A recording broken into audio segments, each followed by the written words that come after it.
That was your fastest lap of the session. All right, let's take a look at that. I spent way too long in this because I was actually having fun.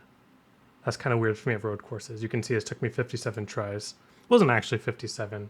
This was just me learning the track again and all that stuff. But anyways, we'll go to the run-up. The run-up really doesn't matter here because you can excuse me. You can basically, I think you can cheese it a little bit and like start farther back. You can mega arc the corner or something. I just do a normal corner. I don't care too much because the run to the line doesn't really mean anything. And you'll see why here. The one thing you do want to make sure is not to overheat your tires. So it's really easy as you're coming off this corner to slide the tires. And it's really easy to slide the tires going into this little kink right here. So you want to like angle your car so that you don't have to kick out your rears at all right here. And that'll help you not do that. So first turn here, I want to aim all the way at it and I don't want to be full throttling for very long. You see right after I cross the start finish line, I'm already like half throttling to the first part. You might have the tendency to go all the way out, but if you go all the way out, you're not going to make the inside of the first corner here. And being inside here actually is very important. It doesn't seem like it's very important, but it really helps your angle for the right-hander here. And again, this might be a little intuitive. I go down to second here, down to second. You might think that you want to use all the real estate and come out all the way to the wide here. I personally have found it a lot faster to hug this right-hander curb as long as possible and just enter or exit wherever you end up. For whatever reason, the amount of distance that you cut off with how slow you're going usually wins out, and this will be a great long-run line too.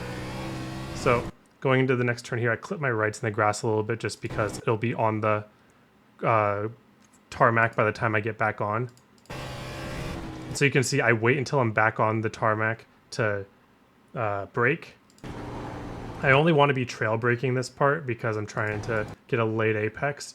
Later that you can get this apex while still getting there, the better, because you immediately want to weight shift right. Immediately weight shift right. I got a little tiny early here actually, but it's still not bad. Ideally you don't want to hit that curb, but the rhythm is you late apex here, and then you immediately weight shift right-hander, and then come all the way out to the curb. Got a little bit loose, should be fine.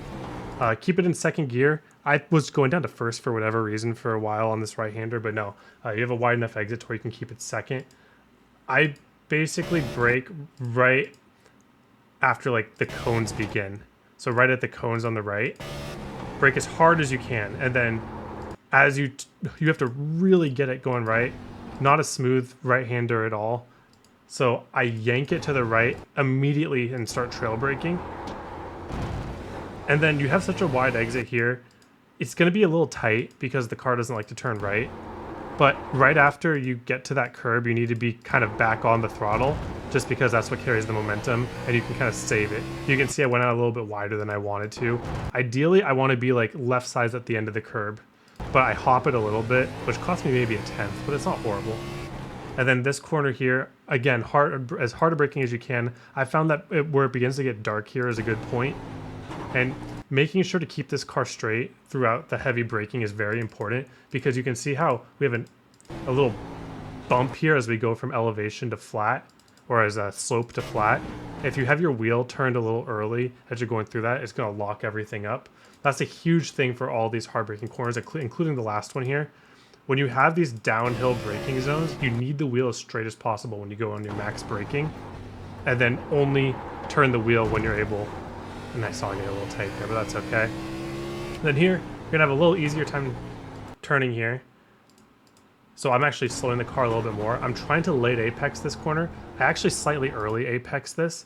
You see how I get the curb right here? I'm not trying to get the curb right here. I really want to apex a little bit farther out. So really staying out wide even a little bit longer.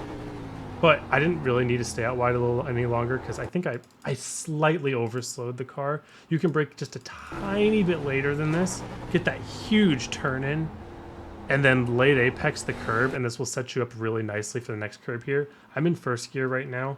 I go from second down to first, late turn in, try to get the late apex, try to get that straight line off of this segment. And then I'm holding in second this entire time, and you might have the urge to take it to third here, but keeping it in second is fine. And so in this intersection here, I just throttle through these curbs right here. And then right after these curbs are done, I trail brake through the left-hander, trail brake through the right-hander, and then I actually upshift into third because if I try to full throttle too much in second, it's gonna slide out on me. So I just kind of save my throttle control and just say throw it into third. This is a good strategy for long run too. And as you get through here in second, try to get into third as early as possible and just ride out this part. This part is probably the easiest part to torch your tires on because it's relatively fast for the angles of turns that you're getting. But I'm able to get into third, throttle up, bring it into the curb, and right as I get on the curb, I start trail braking again. Actually, I do a heavy brake for a little bit because I really want to make this curb on the right here and then just trail brake through it. I actually probably was oversteering it. It's a little bit touchy. Sometimes you'll get mega understeer at this part if you apex too early. I thought I apexed slightly too early, going from curb to curb. You can see that the part of the track where I'm getting to is just a little bit light. That's a good way of telling me that I apexed a little too early. And because of that, I thought I had to keep more wheeling because I was tight, but I was actually handling pretty good still, which is why I got this loose moment. Cost me a good 10th there. And then heavy braking. All I know is when I watch good people run this track, these cones don't exist. I know people just take out these cones. And yeah, use all your real estate that you got. So heavy braking, 80-90%. I do it right after we get off the slope. You see how the car goes from slope, slope, slope, slope, flat, right on the pit, take out a couple cones. I was a little bit late on braking. It was a little bit sketchy getting into first gear here, but I got a little lucky, I gotta say. And I was able to just turn it through there, make sure that your steering wheel is straight, and then full throttle in first gear. When you want to be farther outside than this, on qual lap, I'll push it all the way through, almost spin, yada, yada, yada, yada. Obviously, don't do that in the race. That's the #1 way to destroy your tires. In the race, just be patient, let the car come all the way back out to the right, and set up the race, the rest of your run back to the start-finish line, and you won't have to go through any of that. There's also a race setup that drives pretty similarly to this, a little bit slower, but a little bit easier. Getting back on the throttle, not kicking the rears out, that will be included if you get both the setups here.